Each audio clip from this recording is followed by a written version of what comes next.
All right, hello and welcome. So, I just wanted to go over really quickly today what you need to be doing. So, number one, your daily sketch, 5 minutes. The prompt is hero.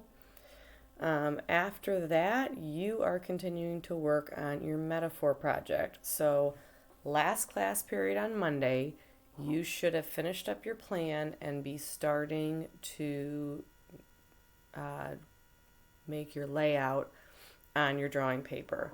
Um, if you don't know what size you should be working with, you should go look at the instructions. I believe that if you're doing graphite, nothing smaller than an 8 inch by 10 inch. And if you are doing charcoal, nothing smaller than an 11 by 14. So figure out which one of those sizes works for you. You can always go larger. There's also a variety of papers. If you are using graphite, you need to use white paper. You won't be able to get a full range of value. However, if you are using charcoal, you could do black and just do white charcoal.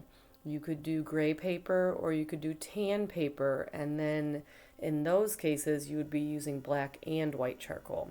So, whatever paper you're using, whatever size you're using, whatever media you're using, today, you need to finish the layout of your drawing on your project paper. So once you finish that, I want you to think about that this is more of a tonal drawing.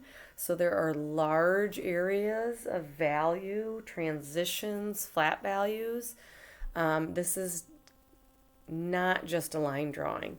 So before you start really adding value with charcoal and graphite, you might want to go and erase your lines from your layout to make them a little bit lighter. So as you begin to add value, what I want you to think of and keep in mind are these requirements over here. These are part of the requirements for your project. But these are going to be the ones that you think about initially. Number one, you need a full range of value. So you do have to have your paper appear as a value. So if it is white paper, then you have to have white paper somewhere.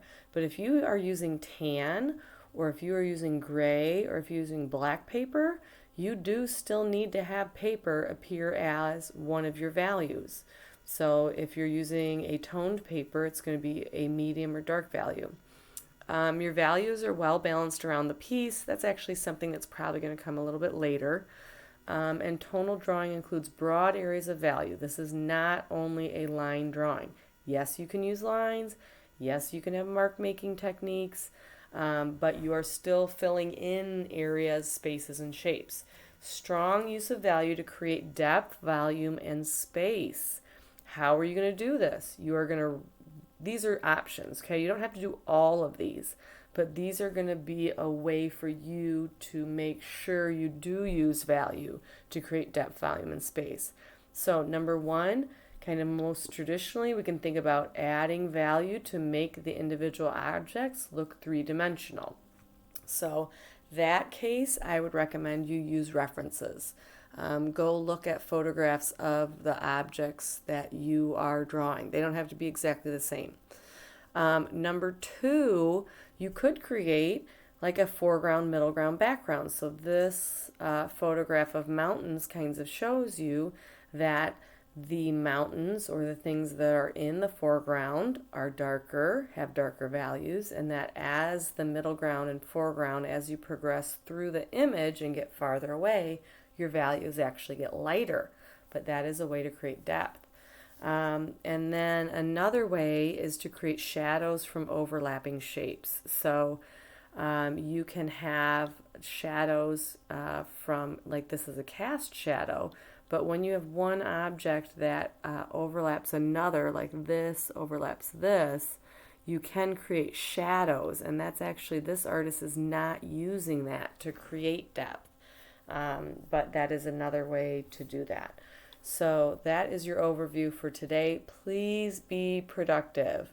I know there's a lot of people out for absences, so I understand if you don't have materials and you're at home and you're not able to work on this. But as long as you have your plan finished and you're in class, you need to be making a lot of good progress on your work. So I will see you on Friday. Until then, have a great day.